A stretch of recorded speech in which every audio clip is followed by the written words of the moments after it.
Hello and welcome to another edition of the China in Africa podcast. I'm Eric Olander, and as always, I'm joined by Cobus Van Staden of Wits University in Johannesburg, South Africa. A very good afternoon to you, Cobus. Good afternoon. Cobus, today we're going to be talking about a subject that is, of course, of great interest to both you and I, and it's media and telecommunications. And there is a revolution that is going on in Africa right now. Now, of course, everybody talks about the mobile tech revolution. Jack Ma, the CEO of Alibaba, was recently in Kenya and Rwanda. So we're focusing a lot of attention lately on the digital revolution. But there is another side to the digital revolution that a lot of people on the outside are not paying as much attention to, and this is in the form of digital TV. And in particular because in the West, I'd say certainly all of the United States, and I'm assuming that most of Europe, has made the switch from analog TV to digital TV. Well, that switch is going on right now in Africa at different paces. Some parts of the continent are moving faster than others, but it is a very expensive transition and one that is extremely sensitive, in part because you cannot use your old television.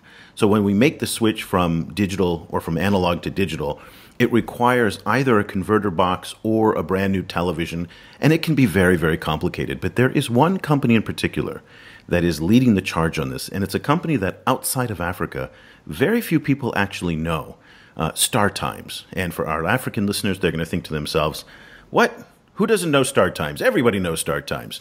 So just for the benefit of our listeners who aren't familiar with StarTimes, this is a company that goes back over 20 years, but back in 2002, they started expanding in Africa. Today, they are active in 30 African countries with over 10 million subscribers, and it is now one of the fastest growing and certainly one of the most influential cable TV, digital TV, and entertainment supplying companies on the continent. So it is hard to overstate their importance for tens of millions of people, Cobus. Yes, and StarTimes is playing a very interesting role in Africa. A few things to keep in mind about StarTimes. It's a privately owned company, so it's not a state-owned company. But it has very close links with Chinese financiers or state financiers like the Exim Bank, for example. And it is, in a lot of ways, acting as an interesting... it's difficult to choose a word. Is it maybe not a proxy, but as an interesting kind of intermediary, maybe for Chinese state power, in the sense that it carries a lot of Chinese state media.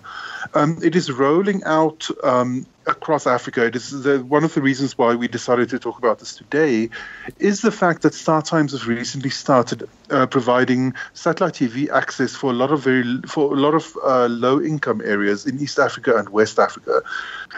So this brings with it a bunch of interesting complications, and it also is now standing in for the Chinese state in different ways by, for example, partnering with the UN to bring HIV and AIDS education and awareness to African populations.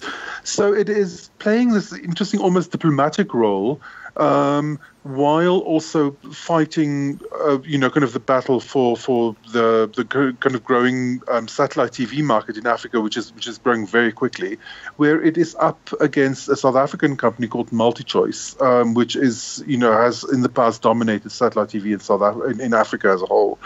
So yeah, it's a very interesting situation at the moment. It is an interesting situation, and I think we should clarify, because you said it's private. It is private. But at the same time, it's a very classical Chinese company in that it has a very opaque structure. So we're not actually sure where the ownership lies. It is quasi-private, from all we can tell, but it does play a very important role. And a lot of people today are talking about StarTimes as an extension of China's soft power on the continent. And it's for that reason that we thought it would be great to speak with an expert. And we found one in Hong Kong. Dani Madrid-Morales is a PhD fellow at the Department of Media and Communications at the City University of Hong Kong. He's done a ton of research and work on StarTimes in particular, but also the media space and how the Chinese are engaging in the media space in Africa. Very good evening to you from Hong Kong. Welcome to the show for the first time, Dani. Thank you for having me, Eric. Dani, let's clear this issue up right off the top. Tell us about StarTimes, and you've done research on this. Who are they? What are they doing? And let's get to this ownership question. Is this an extension of the Chinese state, or are they, as Cobus kind of framed it, more of a private entity? So that's a very interesting question to which I don't have an answer, because nobody really has an answer to that, right? So I think the answer lies in between. There's a side of it that it's a privately owned company, but it is so closely linked to the Communist Party and to the Chinese state that it benefits from all the political connections that China is making in Africa. So we've seen in several countries, for example, in Zambia, when StarTimes was trying to get the option to build a digital network, the digital TV network in Zambia, StarTimes got ahead of the others because of the connections that it had politically, locally, and globally. And we also seen that in Mozambique, where the now passed away daughter of the president was actually the president of StarTimes Mozambique. So the political connections are there, even though in theory, this is a privately owned company. Dani, what do you make of there was recently an interesting LA Times report. The reporters went, I think, with support from the Pulitzer Foundation. They did a big report about the rollout of StarTimes in Africa, and they were making the point that for the low cost point, the cheapest option for low income Africans, it offers that package offers a bunch of African channels and then Chinese channels. And the LA Times article was putting that in a kind of a rollout of Chinese influence via media in kind of rural Africa, narrative. What did you make of that reporting, and is that the way you also view it? The thing is that the process that StarTimes has started in rural Africa, it's a very recent one. So they started in Kenya approximately 3-4 months back, and then they started in Nigeria as well, just a couple of weeks back, to build this network of satellite dishes in very small communities in rural areas of Nigeria and Kenya. So we do not really know yet what is the impact that they are having in these rural communities. What we do know is that, as you said, what StarTimes is being able to do is it's providing a service at a very cheap price. And that service comes with two advantages for the local population. One is that they get access to hundreds of channels, in some cases, dozens of channels for sure, in most cases. And those channels are usually local channels or international channels that local population would like to watch. But at the same time, StarTimes is providing a lot of Chinese content. And this content was not available to local population before. I mean, who would have thought that you would be watching a Chinese TV drama dubbed in a local language 5 years back? So this content is being also provided to these rural communities. And what we don't know, unfortunately, is how many of them are actually tuning into those channels, right? That's always the question that we have with Chinese media, is that we have no question that they're all over the continent, increasingly available all over different platforms, TV, internet, and so on. But who is watching? That's what we still don't know. Now, to be fair, we actually don't know who's watching CNN or France 24 or Russia Today. There are no real reliable ratings for any of these channels, the international channels, in Africa and many developing countries, in part because they don't have a Cantor or a Nielsen rating service. So the Chinese are not alone in that respect. I wanted to kind of ask you about the content in particular, because the LA Times article, like a lot of Western media coverage, and this was again written by 2 grantees of the Pulitzer Foundation, there was this implication that somehow there was something nefarious going on. That is that StarTimes is pumping out Chinese propaganda in a way to kind of guide people towards a Chinese worldview. There's 2 ways of looking at this. One, you can certainly kind of take that this is all part of a big soft power agenda. I tend to live by the rule of never assign conspiracy when mediocrity will do just fine.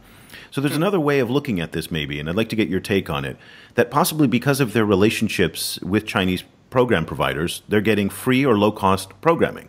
So it's simply a business decision that they're putting in all this Chinese content. They don't have relationships with NBC or ABC or CBS or NHK in Japan, so therefore they go to where they can get low-cost programming, fill up their network with that programming, and make a bigger profit that way. Where do you see the program supply side of this? Is it more on the political side, or is there a commercial drive?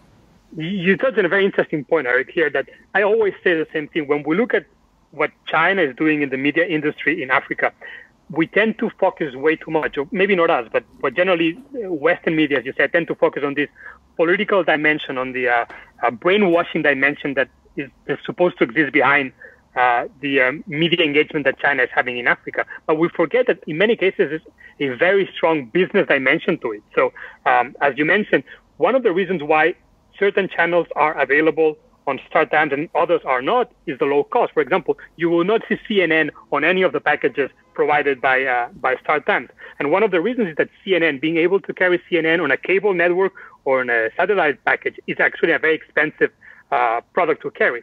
On the contrary, if you start carrying Chinese content, which is very low cost at the moment, that makes it, from a business perspective, a much more intelligent thing to do. And to that, I would add, for example, that StarTimes has recently opened, and most of these packages available for African countries, has started a new channel, a channel that only broadcasts South American, Filipino, and Turkish soap operas. So that content is there because it's very cheap. And it's not only very cheap, it's also very attractive to local population. So you see that the kind of shows that are being available are the ones that are low cost. But I would also point out that there's a certain element of political interest behind the fact that there's Chinese content being carried there. It's not only because it's cheap, but because it also shows or portrays China in a way that the Chinese authorities would like it to be portrayed, right?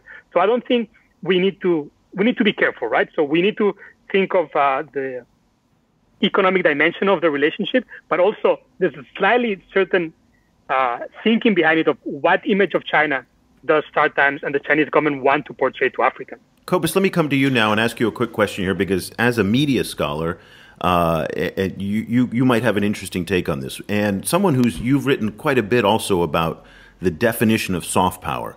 A couple years back, you wrote for an academic journal that China is redefining what soft power means in Africa. So the traditional definition of soft power was written by Joseph Nye, former Defense Department official in the United States, now a professor at Harvard. And he said that it's the kind of antithesis of hard power, which is military power, but it's done through persuasion. And persuasion is this idea of movies, culture, music, that can be used to kind of, get people to kind of see your way of kind of framing the world. So the United States for a long time has been the preeminent soft power, country in the world. Today, though, soft power seems to be changing. And I'd like to get your take on how the Chinese are using a cable infrastructure and satellite infrastructure company to advance their soft power agenda, rather than just relying purely on the content itself. I think that Nye's coining of that hard distinction between soft power and hard power is very much a product of his own, kind of position in the world. Because the U.S. was at that stage in this position where there was no question about its development status, obviously. Kind of the U.S. was a highly developed country, and I think within that position, it was difficult for him to imagine a worldview of being a chronically underdeveloped country. So, the idea of this kind of easy distinction between hard power, in which he included financial power as part as hard power. So the idea that a country can use loans, for example, to get other countries to do what it wants. He made that kind of clean decision between that and stuff like pop culture, for example, that would be persuasive in a soft power way. I tend to think that China's blurring those distinctions in Africa, and that it is less the content of the culture and, as you say, the provision of the networks that is kind of making the real impact. However, at the same time, the Chinese are putting a lot of work into making Chinese culture, and also including pop culture, more accessible to Africans. So StarTimes has a dubbing and production facility in Nairobi now, where they are just dubbing Chinese soap operas into local languages, around the clock. So the impact of that is going to be very interesting. But I have recently been doing some more research, and Dani, I want to ask you, just as also a media academic, your approach to this. So I did a study recently where I looked at a bunch of Xinhua articles, Xinhua news clips about Africa, particularly about China-Africa relations. And so I asked this question, is this propaganda? yes or no, kind of like using a list of criteria, and which I then tested, and they clearly are propaganda. I mean, they're clearly, in the classical sense of no negative aspect being admitted, only praise being, kind of being, every single thing is praising China-Africa relation in a different kind of way. And then I started asking myself, so how useful is it to call it propaganda now? And I suddenly, realized that calling it propaganda is essentially taking power away from the African population that it's, consuming this news. It turns them into this kind of these mindless, manipulated people. And it suddenly occurred to me that there's an ethical dimension to calling something propaganda, or calling it something like soft power expansion, for example, or public diplomacy. Dani, is this something that you're dealing with as well? And where do you fall on that public diplomacy propaganda line? I think that it's becoming increasingly complicated, because when we started looking at the way China was approaching the African media sector, we started with very small interventions, right? So there was this radio station that opened in Nairobi, then we had China Daily opening an African edition, and so on. But the dimensions that it's gotten into, it's grown so big that I think it is difficult to think of it as a single state-directed intervention into Africa. And StarTimes is a perfect example, right? So I was thinking, when you were discussing before, for example, when I was growing up in Spain, we would also get satellite dish, and the satellite dish that the satellite provider that we had in my house came from Germany. And all the content that we would get was mostly German TV stations and German TV shows and German sports and so on. And I don't think that anybody at the time would have thought that what I was watching when I was watching that content was German soft power or German public diplomacy. And obviously at the time, those two concepts were not very popular. So what I find interesting here is that, and as you said, we might be in need of dropping the idea of soft power and public diplomacy and start thinking of purely more general terms. I mean, StarTimes is obviously doing something that the Chinese government is happy, and that is that it's providing content from China to African audiences, and that content is non-critical of the political system in China, and that obviously Beijing likes. But at the same time, what it is also doing, it's providing a service and a content that if African audiences are interested in watching, they're welcome to watch, and if they are not, they can switch it to another channel. So the idea that everything that China is doing in Africa is soft power in the media sector, obviously, maybe it's no longer a useful concept to work with. Yeah, no, I agree with that. I agree with you. Yeah. So just to take it a little bit further, it was so interesting for me that this LA Times report was taking this almost moral panic-esque approach to this, where I was like, okay, so you're in, you're in East Africa, you're walking around. Definitely there'd be Beyonce playing from someone's car window. Is that also not the same thing? So why is the transnational consumption of American media, not viewed through that same lens? At the same time, I also think that frequently my experience in Africa, and I'm a media scholar, but I have worked in media myself, and lots of people I know work in media. My experience generally is that people tend to be very, very interested in local content, and a lot less interested in foreign content as a whole. I think there's a hunger in Africa to see African people and African situations on screen. That's not an African thing. That's a universal thing. Local news is always more than... No one really cares that much about what happens in other countries. I mean, to your point, though, the comparison with Beyonce, I don't think is the right comparison, because that's an apples to oranges comparison. We don't apply the same type of rigor to Al Jazeera or to France 24 or to Voice of America. These are other government broadcasters. And I think in some ways that if we're going to call the Chinese CGTN, which is their news channel, propaganda, then we should apply that to the same to France 24, to RT, to Al Jazeera, which are also state-funded in many ways. They're a form of propaganda. And so I just, okay, is propaganda a good word or bad word? Here in China, it's not a bad word. In the West, it's considered a bad word. So there is a relative way of looking at this. But I think if we're going to compare media outputs,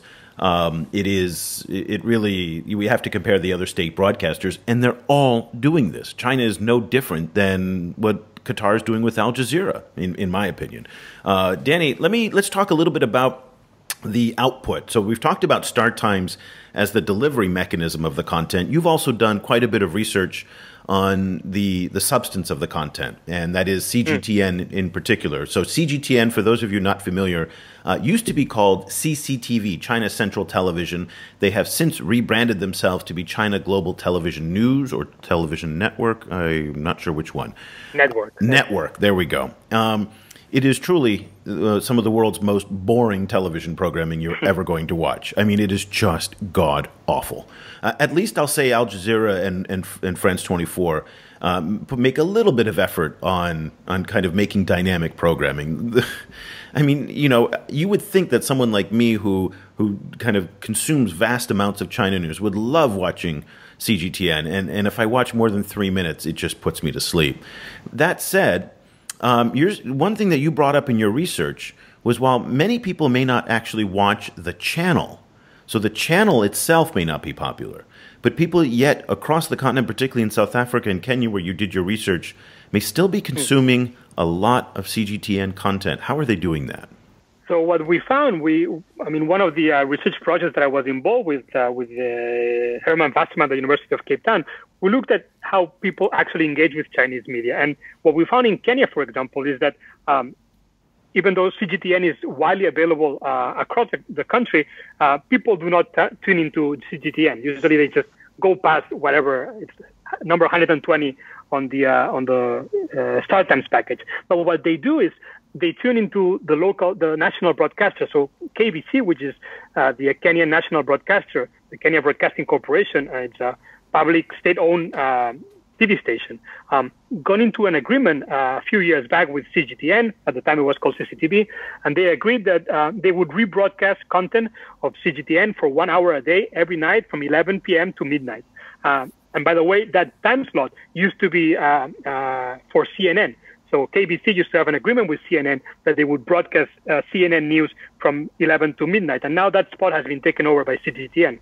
And there's two reasons why people end up watching CGTN. One is that many Kenyans, before the digital migration, did only have access to KBC, so that national broadcaster. So if you're at home, it's 11 p.m. on a whatever day of the week it is, people would end up watching CGTN. And the second reason is that many of the people who end up working for CGTN are actually Kenyans.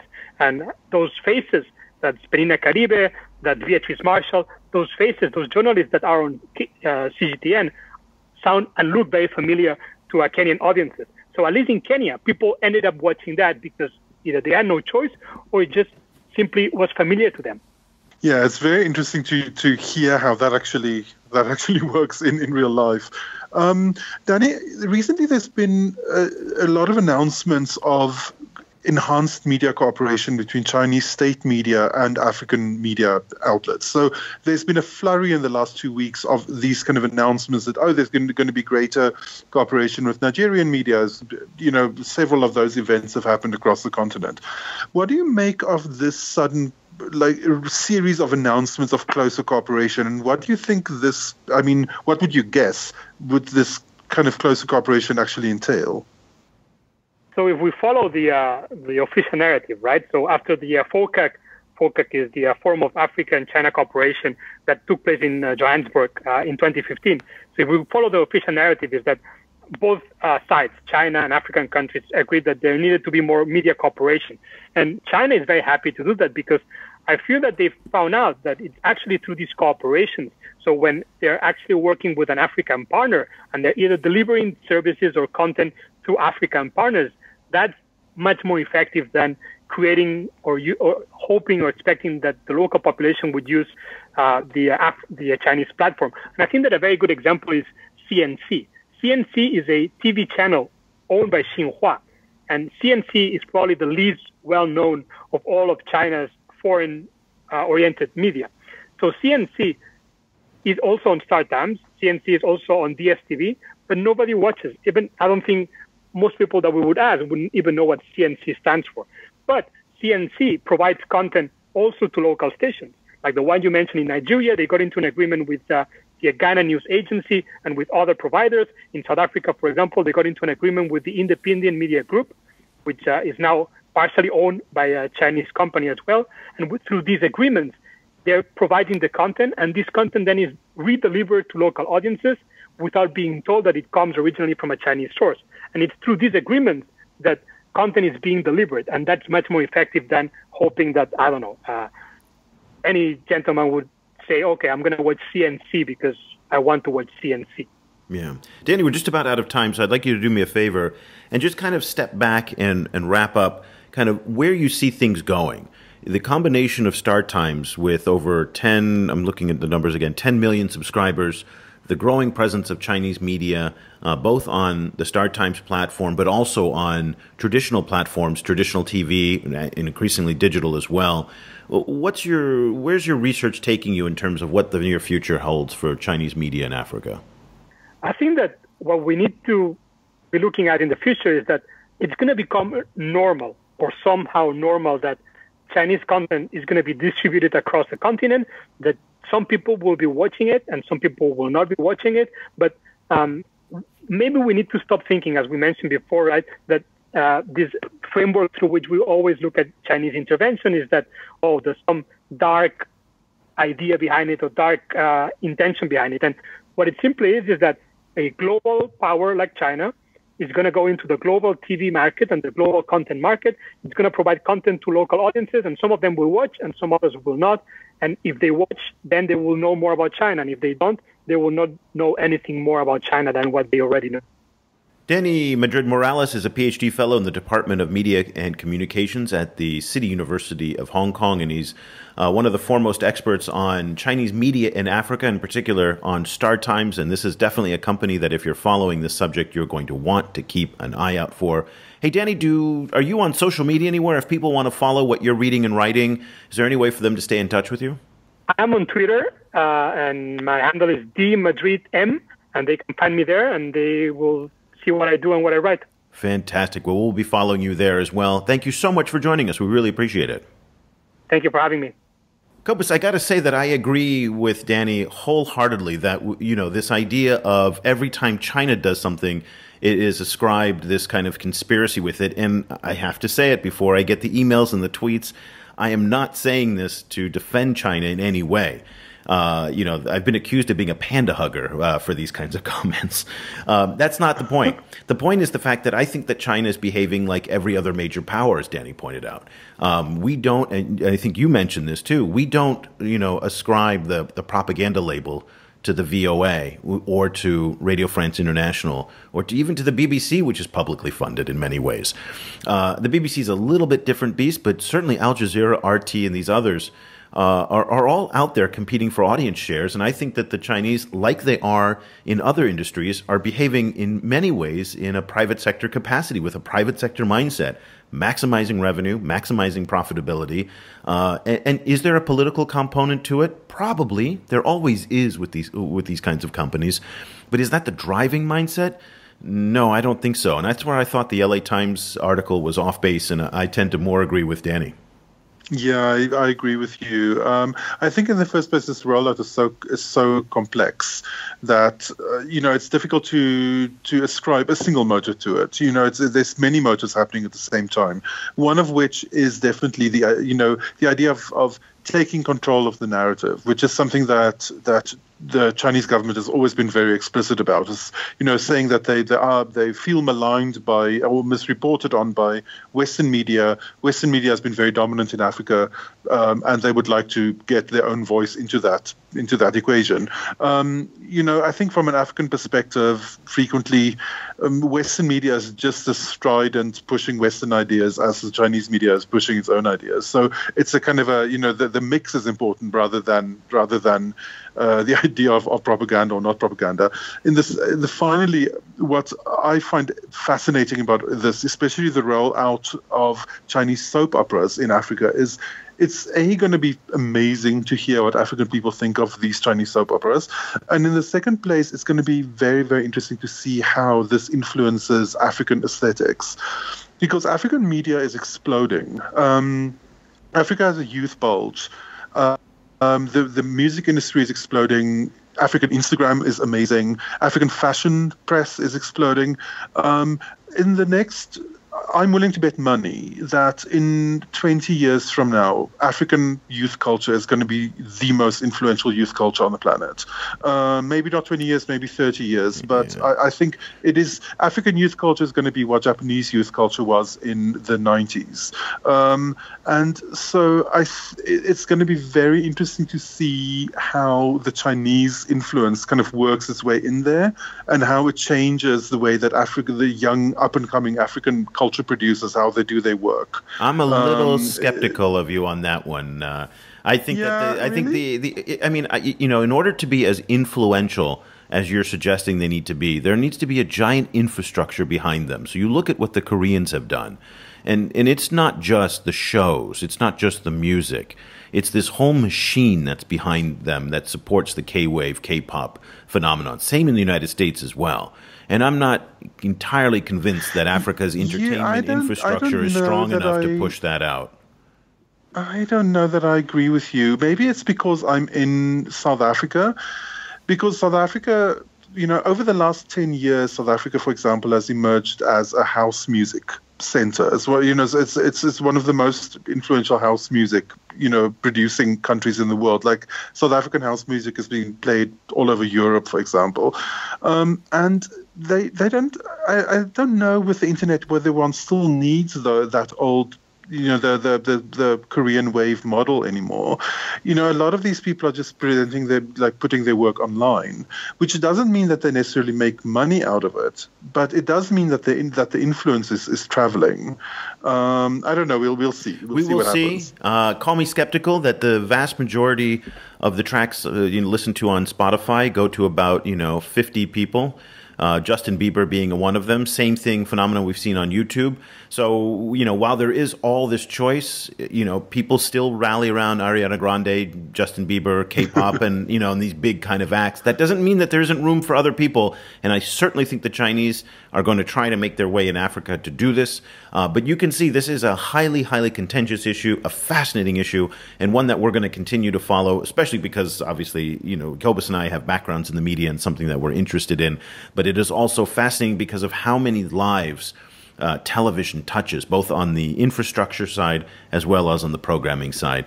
So let us know what you think, and if you want to kind of stay on top of a story like this, I highly recommend that you check out our weekly email newsletter. Cobus and I put it together every weekend. We send it out on Monday. We carefully curate 5 or 6 of the top stories. We find a good too long didn't read article that you might not have seen. And it's this kind of carefully crafted email that we put together every Monday and send out. And we would love for you to join our list and just to kind of stay in touch with also what we're doing if you want to find out the latest. Go to our website at ChinaAfricaProject.com and you can sign up right there on the homepage. So that'll do it for this edition of the China and Africa podcast. Cobus and I will be back again next week with another show. Thank you so much for listening. The discussion continues online. Head over to facebook.com/China Africa Project to share your thoughts on today's show, or follow China Africa News that's updated every 4 hours, 24 hours a day, 7 days a week. The guys are also on Twitter, where you can find Cobus at Stadanesk or Eric at EOlander. That's EOLANDER. Subscribe to the China Africa podcast on iTunes or download the mobile apps for iOS, Android, or Windows Phone. Just head over to your favorite store and search for China Africa.